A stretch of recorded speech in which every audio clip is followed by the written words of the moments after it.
Hello, everyone. Welcome to our webinar. We will get started in just a moment.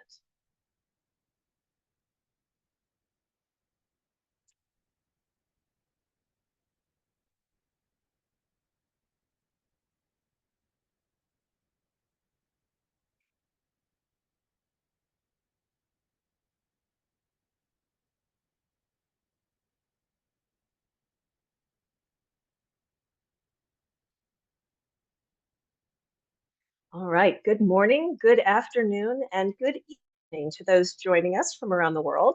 We're here today to address one of the most pressing challenges facing businesses, the rising geopolitical complexities that are reshaping global supply chains. Before we dive in, a few quick housekeeping items. This webinar is being recorded and will be shared with all registered participants via email, so you'll have access to revisit the content later. We also encourage you to engage with us during today's webinar. Please submit your questions anonymously at any time using the Q&A link at the bottom of your screen. We'll be addressing them throughout the session to keep the conversation dynamic. And if you'd like to continue the discussion beyond today, our speaker's contact information will be at the end of the webinar. Feel free to connect and message him directly for a one-on-one conversation. All right, for decades, companies have optimized for efficiency. Global trade expanded, supply chains stretched across continents, and businesses thrived on interconnected markets. But today we're seeing a shift. Political tensions, trade policies, and economic pressures are disrupting the status quo, forcing organizations to rethink how they source, produce, and distribute goods.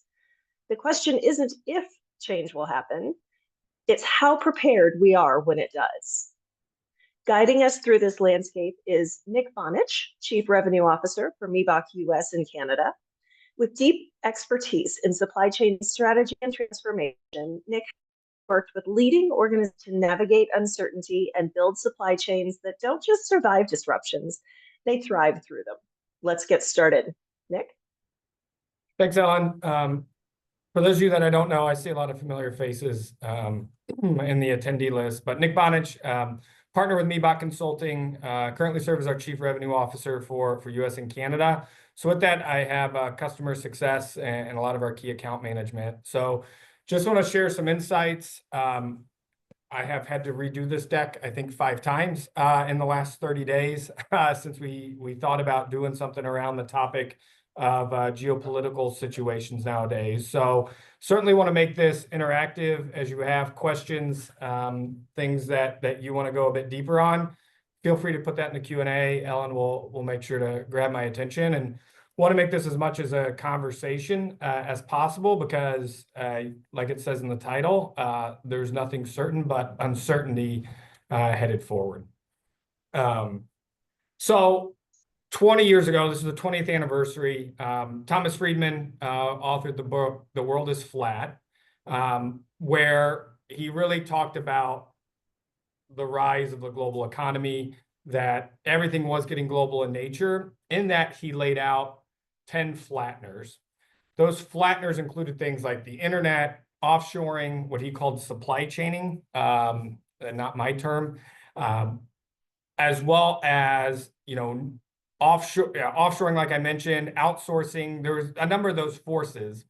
The first flattener he listed, though, is the one that has really changed, and I think why we're seeing this return to regional, more fragmented management geopolitically.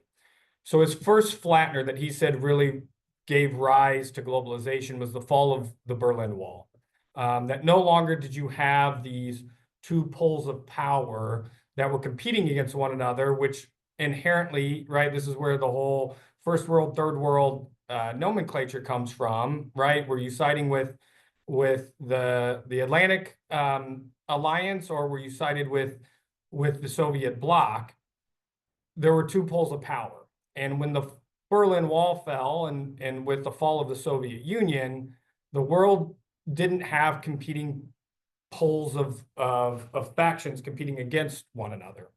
And so that really is what led to, going to free trade.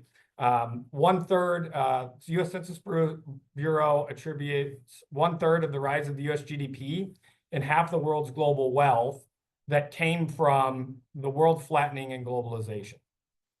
However, if you look at the millennia of history of the world, the post-Cold War era was an anomaly where you didn't have competing poles of power differences. And we are returning to that in many ways with the entrenchment of US versus China from an economic, political, military perspective. And there's a ton of other regions that are trying to decide which do they align to? Is there a middle path that can be achieved? And that's what's really leading to this refractioning of the world. If you look at the chart in the bottom right, you can kind of see, right, marked with 1990, 91 with the fall of the wall, how the major economies of the world dropped tariff rates, kept them low, right? Signing of NAFTA in the 90s, it really gave to this lengthening, expansioning, cost optimization of the supply chain. And I think for those that are confused as to why the world is shifting once again, I think it can really go back to we're not a unipolar world anymore. There are a number of competing factions that are trying to compete in very big ways against one another. So let's talk about those two poles and those in the middle right now.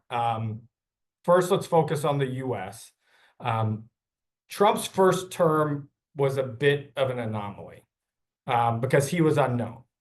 However, now that we're going into his very busy first month, almost first month of his second term, there is a track record both politically as well as in his business history that we can glean some insights from. There's a lot made about how quick the current administration has been to act. We'll talk about one of those reasons a little bit later, but the other is widely reported that the Trump camp themselves did not expect to win the first campaign against Hillary, and they hadn't done the prep as what they were going to do.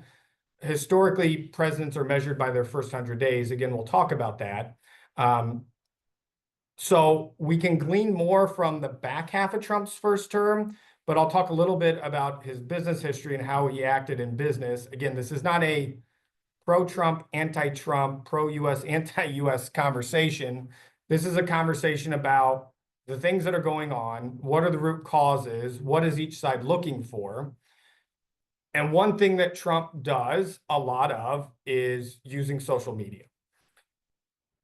What he says in social media has two facets. One is it's a threatening measure in order to bring people to the negotiation table, to get media coverage on the topic. The second is it gives marching orders to the bureaucrats, the regulators, and Congress on what sort of policy he wants. Now, as Trump has brought together the team for his second term, there's stark differences in the philosophy on who he's picking from his foreign policy team and who he's picking from his economic policy teams. And I think this will be a common theme throughout this conversation of there's not much that is clear except for the unclear. And if you look as to, okay, why does he have a political group and an economic group that isn't completely in lockstep with one another is, again, if we look back at how he ran his businesses, he has a track record of letting competing interests play out. Whichever one of those two internal camps win, in his mind, that's the winning position. So I would not bank too much into predicting the future off of what one secretary is saying versus the other. They're going to be at odds with one another. There's two things that Trump has made very clear, though. One is he sees tariffs as having a dual purpose. One is he does use it for negotiation, right? We saw that with the threats on the tariff with China and Mexico, the border tariffs. Went up to the last wire. He threatened he was going to sign it. He said he was signing it. He signed it, but said the rollout was delayed to give people a chance to come to the negotiating table. Second is he does see it as a source of revenue for the government. And so the Tax Foundation has done a pretty extensive write-up on looking at the GDP impact of his tax cuts. They think that'll be a 2.4% boost to the GDP. That will help offset what is a planned dip in GDP coming from US tariffs and planned foreign retaliations to those tariffs. So when you look at it, at least according to the Tax Foundation, net, it should have the Trump agenda overall should have an improvement to the US GDP of 0.7%, but that's going to come at the sacrifice of certain things because of the trade tariffs. Now, the second thing that Trump has become very clear on is this concept of winning, right? And you can play the Saturday Night Live clips of the comedian saying, "Oh, we're going to have so much winning, we're going to get tired of it." He is obsessed with this concept of winning, at least what he defines as winning in his mind. Now, in his speeches that he's given before the election, since being the nominee and since taking office, there's really 3 Trump KPIs that he's focused on. And again, these can be competing at times, which layers in the complexity to how the administration is going to handle the coming months, because he sees trade deficits by the very fact they exist as bad. He does want to lower inflation. I know there's been a lot of talk about egg prices lately. And he wants the stock market to do well. Now, lowering trade deficits, he sees that as tariffs. Those are going to be inflationary, right? Stock market has had mixed feelings as the Mexico, Canada tariffs almost happened before they got delayed for 30 days. We'll see what happens after the 30 days. But he is going to want to try to thread the needle of winning on all 3 of these aspects. How successful he be, anybody's guess. But I think what you can count on is as different data points come in from, CPI, from PPI, U.S. trade deficit surpluses by quarter, and the stock market on a daily basis, I think you can safely assume that if he were to overstep on a blanket tariff globally at 60%, and that's going to really hurt the market GDP inflation, he may also pivot very quickly away from the policies he's put out on Truth Social, Twitter, X, and whatever your latest social media favorite mandate is. So nothing is written in stone, because he's going to focus on those 3 KPIs as key for what he defines as winning.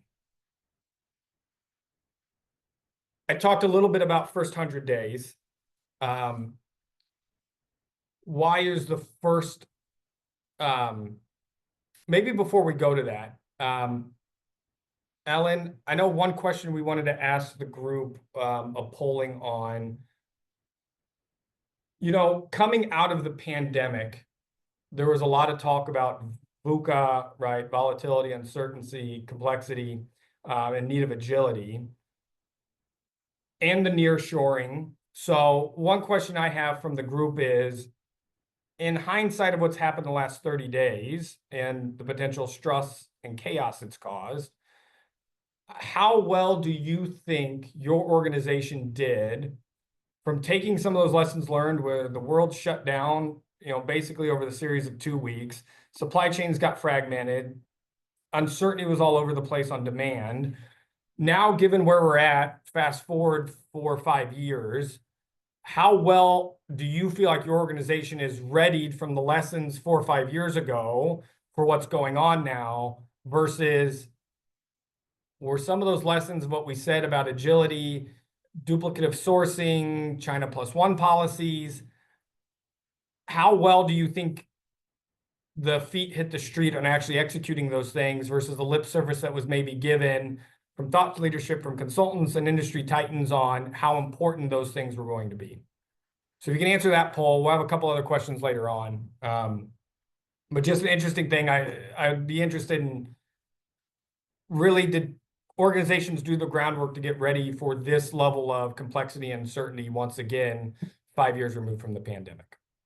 It's looking So from the results like pretty much neutral is our winner at the moment, with a few but not too many on either of the extremes. okay. And we'll talk a little bit about those that feel like you're in the well neutral position versus those in the lower half of neutral poor, how you react to that a little bit later. But that's good insight. So thanks everyone for filling that out. So speed, right? The last 3-4 weeks have been a lightning blur. Why is that? So Republicans currently, right, party of President Trump, have a 3-seat majority. There's a couple vacancies in the House. Usually the independents in the Senate caucus with the Democrats. So let's call it 3-seat majority in both the House and Senate, right? Very, very slim margins. And that matters and has a big impact on how the current administration is acting. Why is that? So since World War II, this first chart here, the chart on the right shows the current makeup of the House and Senate in the United States. Chart to the left of it shows, and the chart goes all the way back to early 1900s. But if you take more recent history and just take a snapshot since World War II, the party of the president has lost on average 26 seats in the House and 4 in the Senate in the midterm elections. Those of you may be international attendees. So every 4 years, we elect the president. Every 2 years, there is an election for all of the House of Representatives, or all 435 voting members, as well as a third of the 100 senators every 2 years.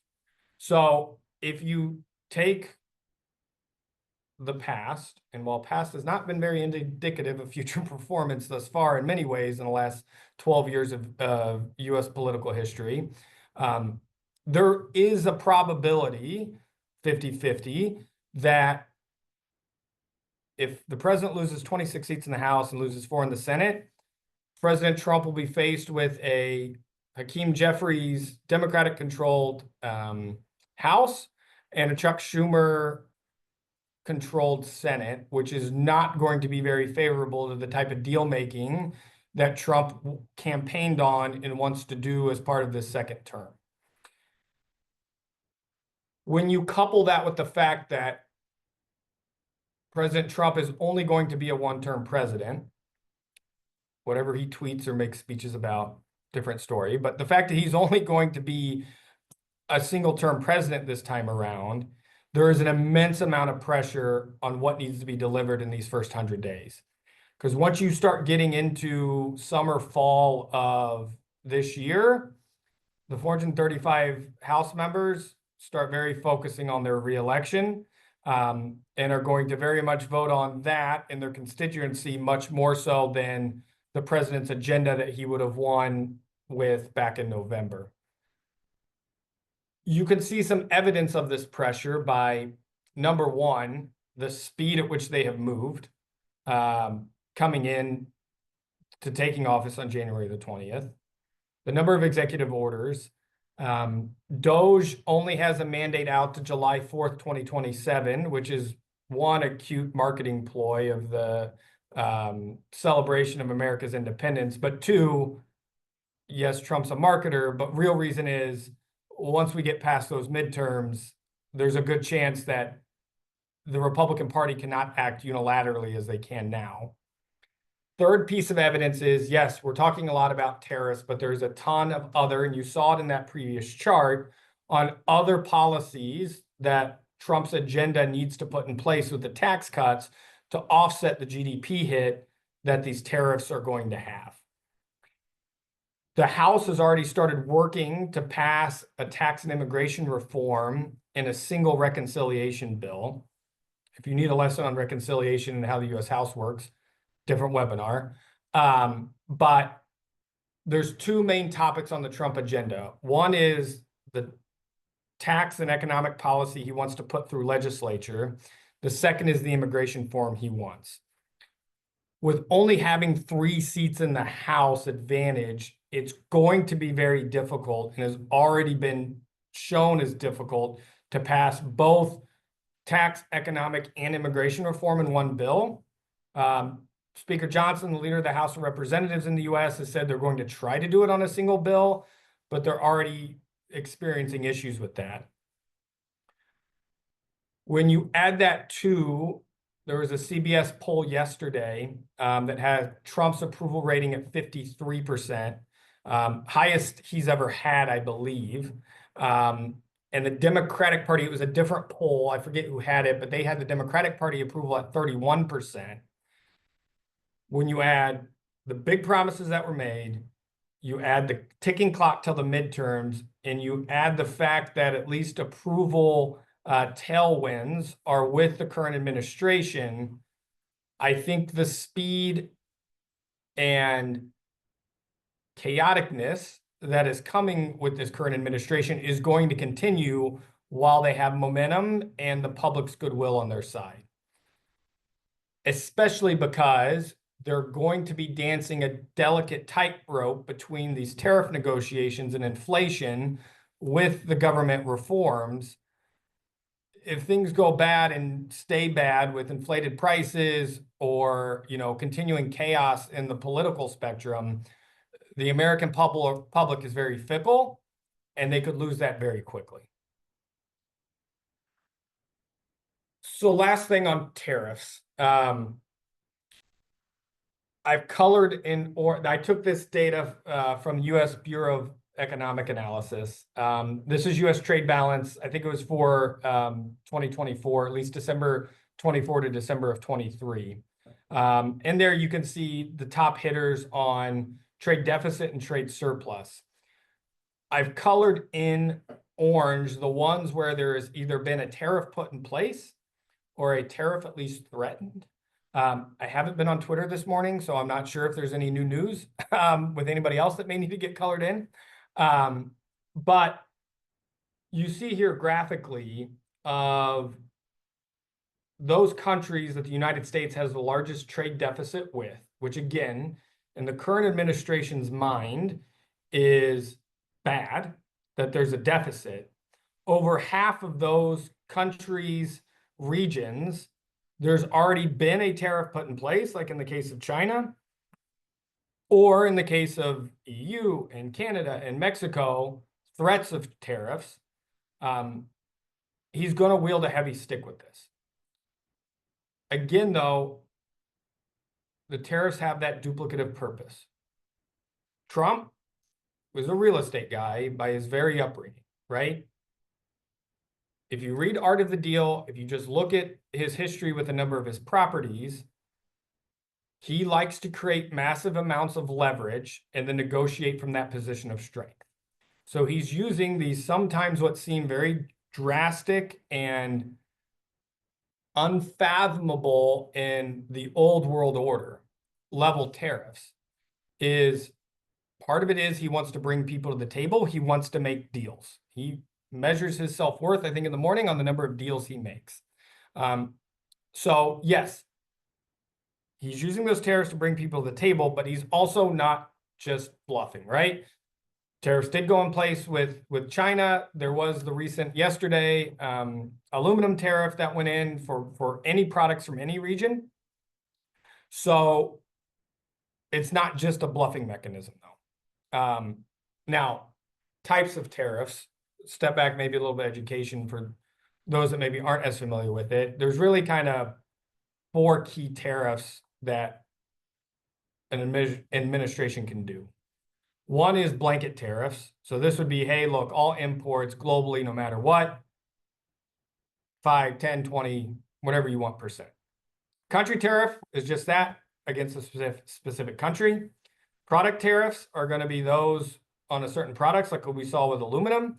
And he could even go and have something like an industry type tariff. Let's talk about pharmaceutical drugs, maybe, and wanting, U.S. pharma supply to be completely self-contained and secure in his mind. You could see something like that play out over time. So I would expect he will continue to leverage all 4 of these as at least threats to try to drive to get to what he wants. Again, it's part of his scoreboard. These things can change very quickly if U.S. political sentiment inflation, or the stock market start reacting negatively to this, you may see his list of demands change from absolutely no fentanyl across the border with Canada to whatever he can develop as he can spin then as a win for himself and for his administration. Other things to watch, again, focus very much on the US side of the coin. The Doge organization, again, like it, love it, hate it, despise it. It's here. They are moving very quickly. They have a goal, I believe, of $4 billion saved a day in an effort to cut $1 trillion. Simplification of the tax code. We'll see how much they move to simplification. This is a common US political thing of, hey, we want to be able to fill out your taxes on a postcard, is a famous saying. We'll see. Again, simplification is easy when you have a massive majority. Once you start getting into these 435 representatives, their individual constituencies, the individual loopholes in the tax code that support certain industries, certain regions, certain economic makeup, we'll see how much they go to simplification versus just trying to get to this reindustrialization of America. And then as well, the third one, the reduction in regulation. That's going to happen via legislative, executive order, or Doge acting as they may. On this reindustrialization of America, this is really, I think, for those outside the US and even many inside the US, this is a fairly big, fairly new mindset from the United States as a government, right? To go from a government that loved free trade, negotiated all sorts of free trade deals, saw tariffs as some sort of innately evil towards the greater economic good of the globe, it is a different playbook now. So a couple of the things with this reindustrialization of America is increasing US produced goods. So one thing is reinstating the Tax Cut and Jobs Act of 2017. This was from President Trump's first term. 100% bonus on depreciation of certain assets to hopefully spur capital investment. Rules around R&D expensing and how that's handled from a tax liability standpoint. Again, aim of trying to get more money spent here locally. And the third thing there is, and there's a lot of debate with tax and legislative experts how they're going to do this, but President Trump said on the campaign trail that he wanted to get the effective tax rate to 15% for companies that manufacture in America. Great line from a campaign standpoint, right? How you actually execute that, very complex, because what do you do with a company that manufactures in 80 countries around the world, but is headquartered in the US? What it looks like they will try to do is there used to be on the books an deduction for domestic production activities. So DAPD is the tax acronym, that for the base of the business that's doing the domestic production, that's where you can apply those deductions to have the effective tax rate for that piece of your operation. It's not going to be most likely that you're operating in 80 countries, producing in 80 countries, you make 5% of your volume in the US, you're going to be able to get a 15% tax rate from that standpoint. They're going to, at least what it seems like, try to apply that specifically to those activities that are domestic production related. Third piece here, change in immigration policy. There was a big fight between the two heads of Doge, Elon Musk and Vivek Ramaswamy, on what exactly to do with immigration policy. I think you can see with Vivek stepping out of Doge and now running for governor of Ohio that the Musk school of thought is what prevailed within Doge. There's been not a lot lately that's been published around it. What you can glean from campaign promises as well as from Trump's first term is one is strict limitations on asylum and illegal immigration. which will have an effect on labor availability, labor wages. So need to be thinking about that for those companies that are thinking about moving more production here on what does that labor force look like over the coming years.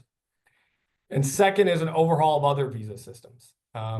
Something that wasn't very widely reported towards the end of Trump's first term was a changing of the rules around H-1B visas. This is the lottery system. It gets a lot of publicity in news and media on, is it a great program? Is there abuse? Is there waste?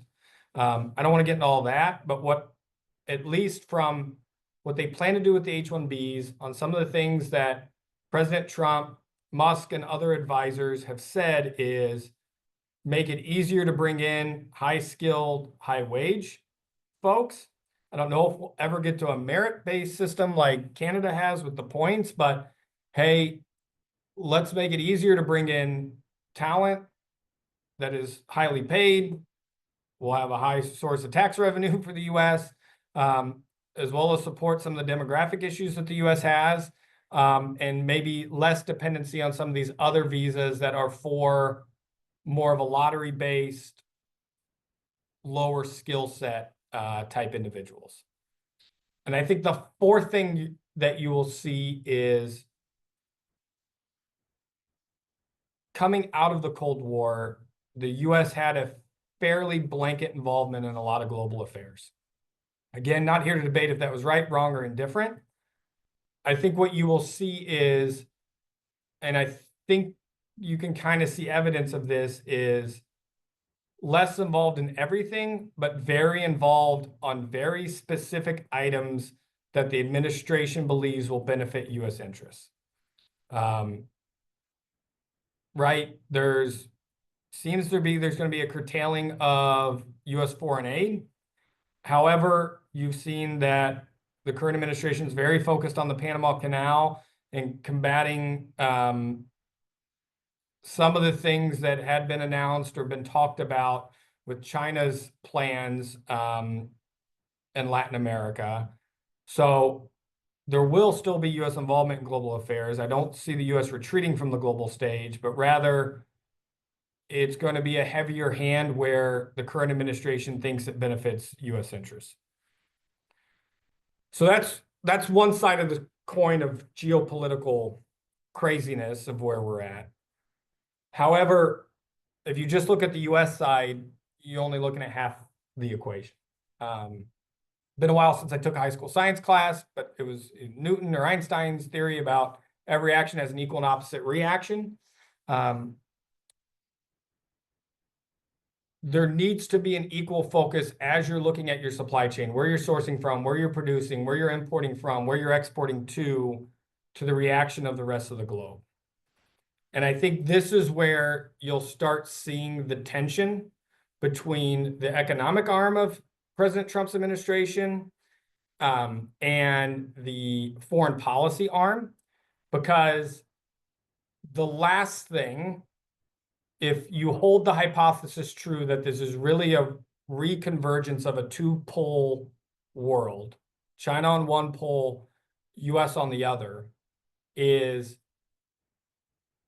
whatever America does, how the world responds, and where that causes realignment to is very important, right? So if tariffs get raised on Europe, how does Europe react to China? The ASEAN sector, so a lot of Southeast Asia, right? If Trump decides to go after, some of the geographies here, Vietnam, Taiwan, Japan, South Korea, Malaysia, Indonesia, China's already trying to exacerbate's the wrong term, is trying to put a lot of heavy-handedness on foreign and economic policy in that region, right? Because China sees Southeast Asia as a potential gateway into China's backyard. So how Europe responds, and Europe has shown that they may be considering their own independent lane, right? They have said that they will retaliate against any U.S. tariffs to the EU. They already have tariffs plans in place for Chinese EVs to protect the European automotive sector. There's a whole balancing game to this, to where, yes, Trump wants to win, but his foreign policy arm does not want to send everyone rushing into the open arms of China or other players, right? You're seeing BRICS now has evolved from what we used to call the developing world, where the future economies and places to invest in. BRICS has now become an organization that's somehow starting to resemble NATO-like in its alliances, and they're having their summits like the G7 is. So it's a delicate balancing act of wanting to lower trade deficits, wanting to produce more in America without alienating completely the rest of the world towards the other pole of power. When we look at China, China isn't on as stable ground as it has been. Part of this comes from COVID and the pandemic.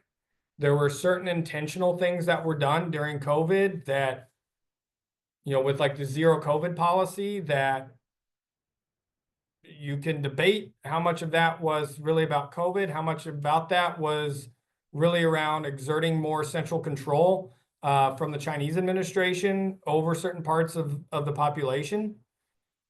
However, while China's GDP is not growing as much as it used to, while China has some wealth disparity between the coast and interior China, with it being a centrally planned government, China is very effective and has shown to be very effective at targeting specific industries and companies as political tools. So while, yes, China did retaliate with a reciprocity on the tariff, they also have said they're going to look at Google for antitrust things. They're going to, do things according to different industries and companies to also exert pressure on the US. What I think you can see is the Trump administration may also do something like this, like with the TikTok example. Yes, Trump wants to make a deal, but they want to get the algorithm, I think, out of, the data going directly to the CCP, if it is. So I also think that as we start talking about, do we de-escalate or continue to escalate, right? Mexico and Canada have shown the want and desire to de-escalate, try to make a deal.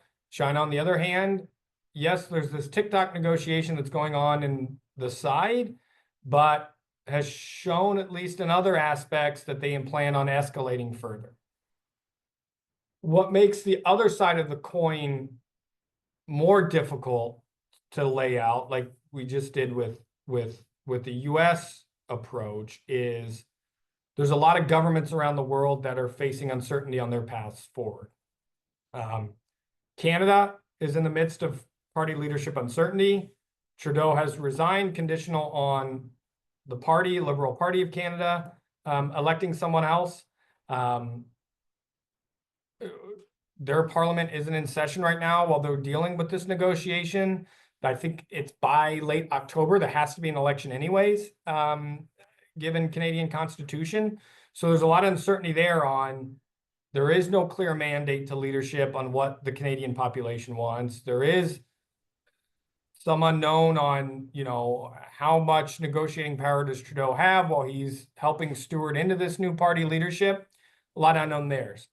Europe has a number of governments in state of flux, right? Elections upcoming in Germany.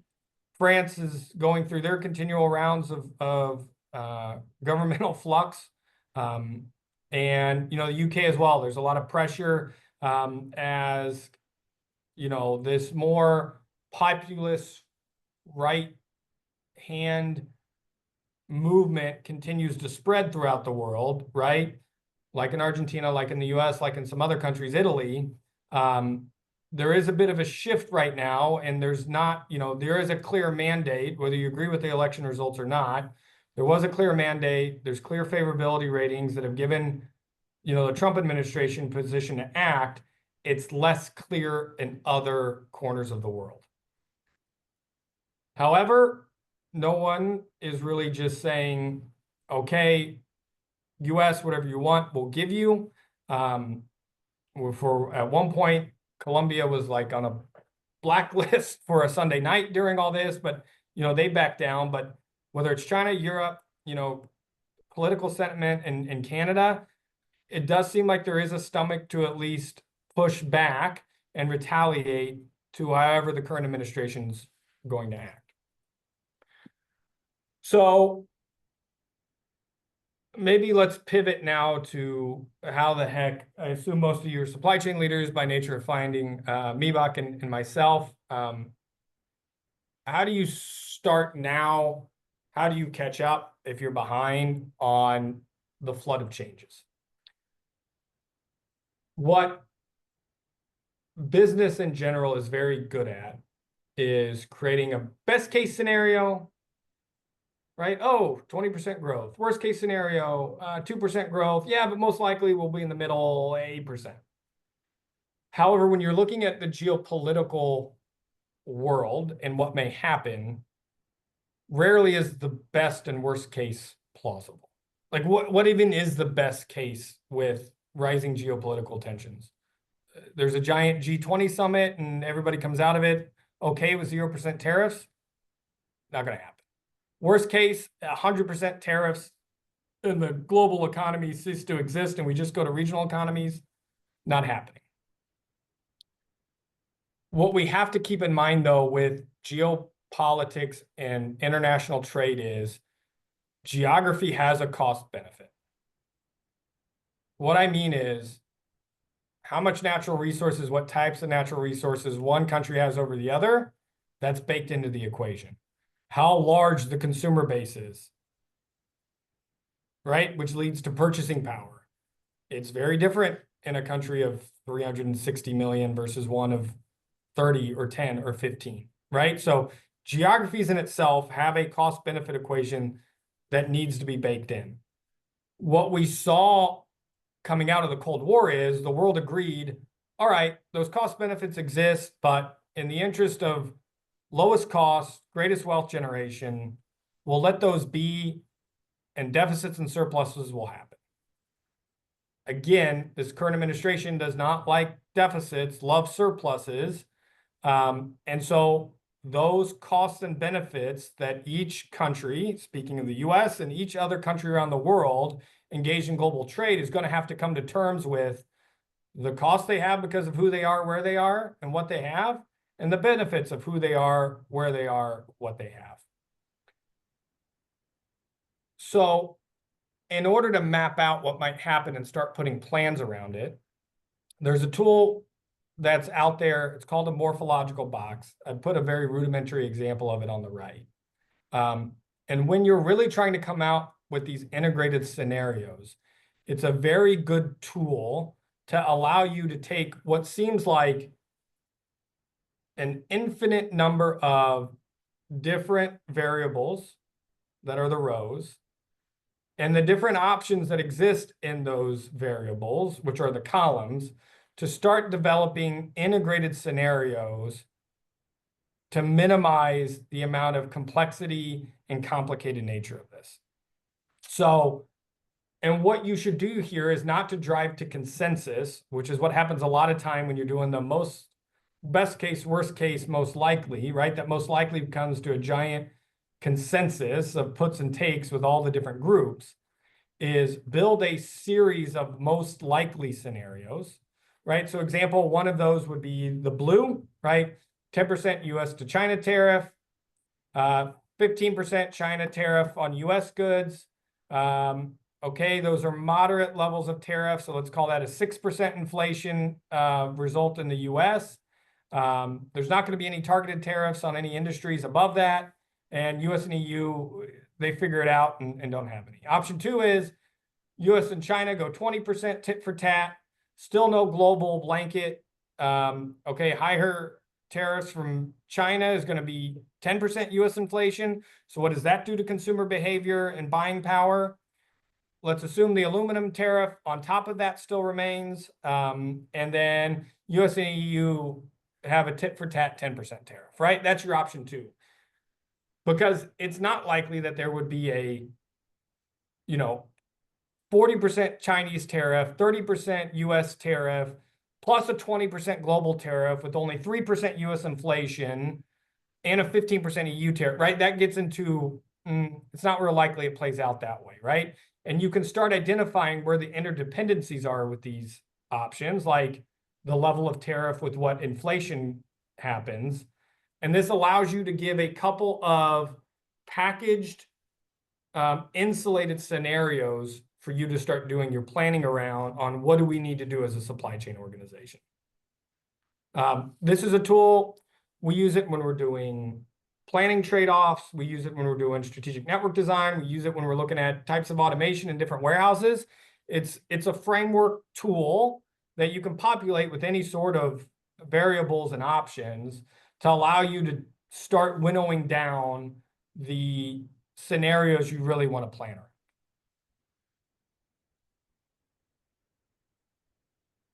So, okay, let's say you do this integrated scenario planning, come up with your couple of scenarios. How do you handle it in this environment? Conceptually, there's two ends of the spectrum. I would imagine most companies are somewhere in the middle, but for ease of explaining it, I want to paint the two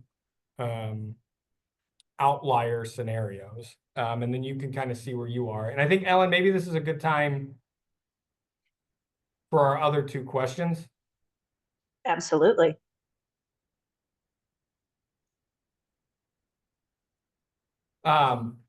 So two questions. One is, how proactive are you in your decision making, right? To be able to see over the hill, hey, look, if the US does this, that, the other, the world counters with this, that, or the other. How good is your organization today be able to do that exercise, come up with a game plan, have that ready to go, start initiating it?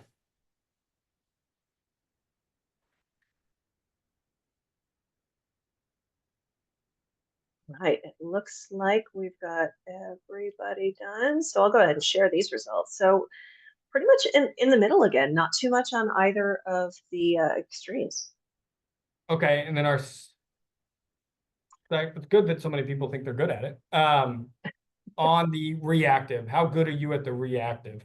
So, hey, you wake up in the morning, you open your digital description of Wall Street Journal or your favorite social media account, and you see that somebody has decided to get into a tit for tat tariff war, or hey, we're nationalizing this industry, whatever it might be. How adequate is your culture to react on the moment?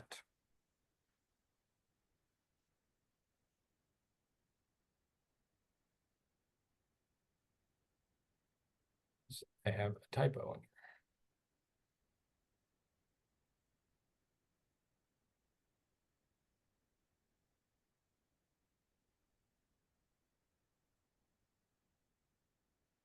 All right.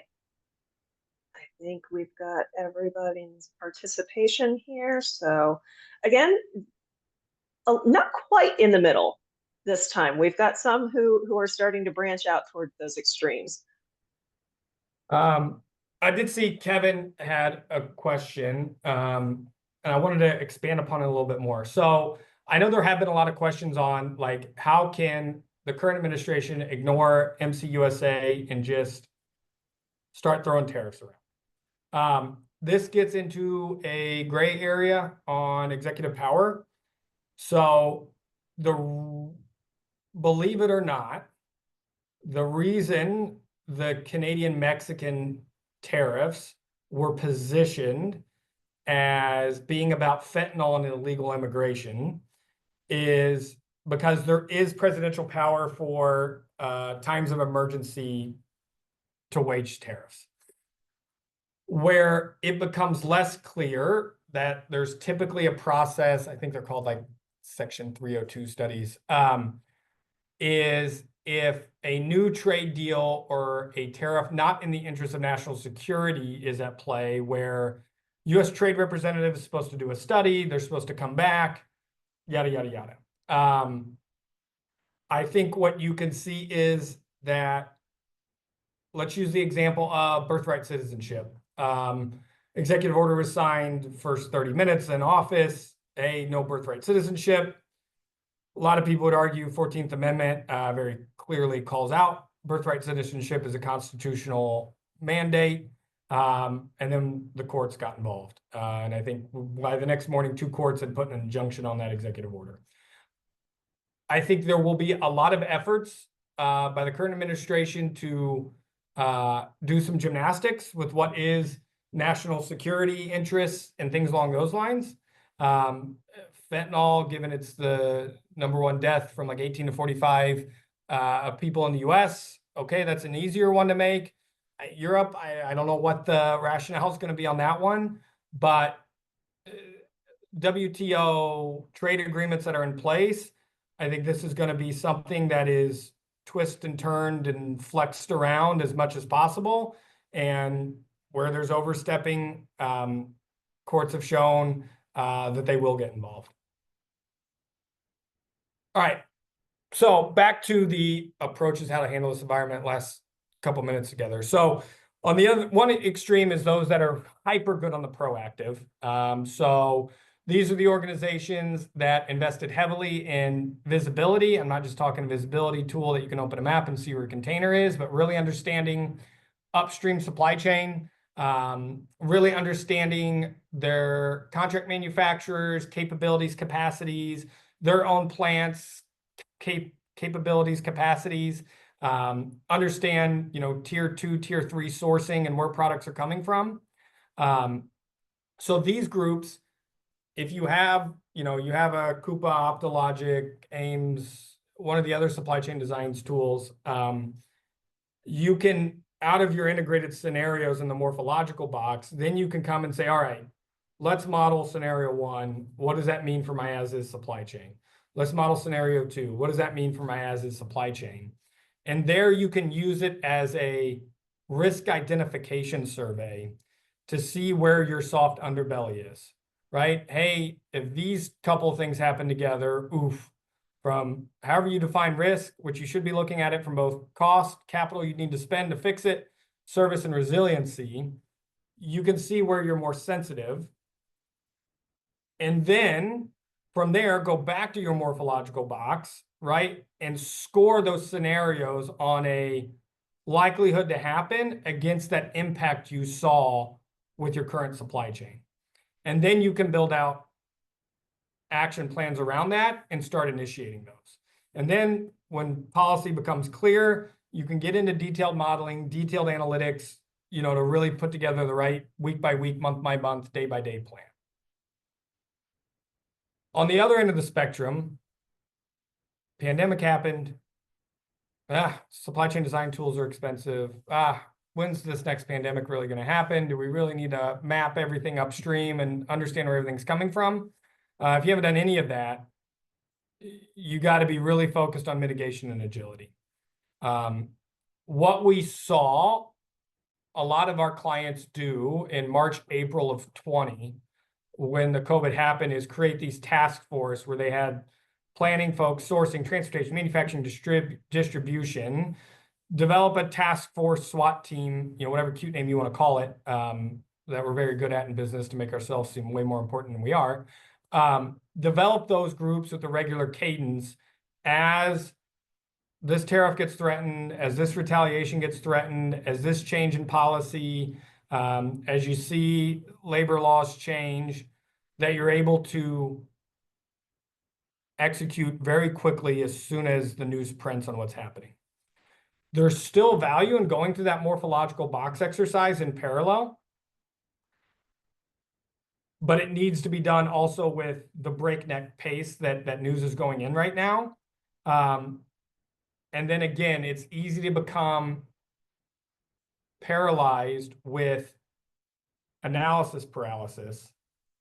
But what you need to do in parallel to putting this task force together is start mapping, right? If you're an aluminum buyer, if you are getting things from China, big trade partner with Canada, right? Where things have been talked about, start mapping from last mile back to start seeing which are going to have the biggest impact and already start issue resolution. Yes, Mexico and Canada, we did not put in the tariffs 2 weeks ago. It's only a 30-day pause. Is Trump going to be okay with Mexico and Canada starting to do the things they said they're going to do, or is he going to move the goalposts because he thinks he can get a little bit more and he sees vulnerabilities because of, not having a successor to Trump from the Liberal Party? And is he going to see it as a soft spot, and is he going to push? Again, he's a deal maker. He's going to want to win. Goalposts are going to shift forwards and backwards throughout these individual disputes. What I would also do if you're in the reactive, though, is not just identify an issue or identify a potential issue, go fix or not go fix. Somehow keep a repository of that, of where those weaknesses are, because there's going to be a push for these first 100 days. I think we'll then see a little bit of a wait period while economic indicators react.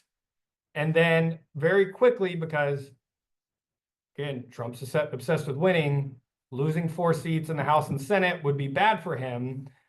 I could see some major pivots, major goalpost moving happening if he starts losing political sentiment, inflation starts getting out of control, Fed starts talking about rate increases to curb inflation. Just as dynamic as this new age was ushered in, things could revert very differently out of that.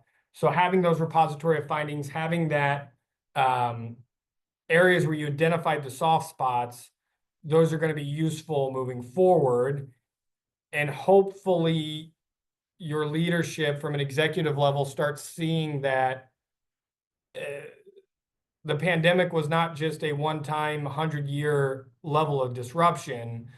Again, there's a lot of elections that are happening on different spheres of the world. Big indication on those.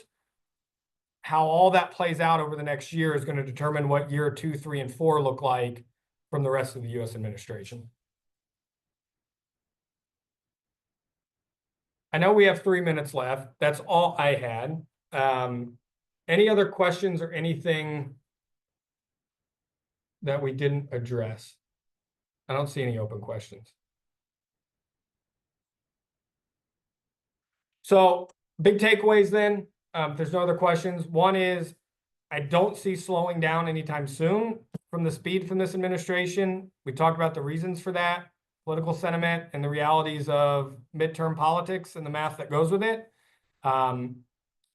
There should be a lot of energy and discussion coming forward on actual economic policies and tax cuts that need to offset where the tariffs land. I also think that's why the tariffs are coming fast and furious. So that way, what sticks in the next month or so is going to be an indication of how aggressive Congress needs to be on the tax cuts in order to get something that is GDP neutral or in favor for the US on the balance of it. But we're back to multiples of power, whether that's going to be 2, 3, or 4. Let's see. But at least for the next 2 years, this free trade everywhere, let's let rising oceans lift all boats. Definitely those days are at least on pause. And I think there's good historical evidence that they may be here to stay just past the current administration. With that, that's all I had. My email's there. You want the copy of the deck, something you want to dive deeper on, feel free to reach out. Appreciate everybody making time in their busy days. If you have a colleague you think would be interested in this, feel free to forward it on to them. But yeah, also my email's open. If you completely disagreed with the point, I'd love to hear it and why you think opposite. If there's a question you want to go deeper on, certainly also happy to go with that. But with that, I want to thank everyone for joining and wish you a good rest of the week.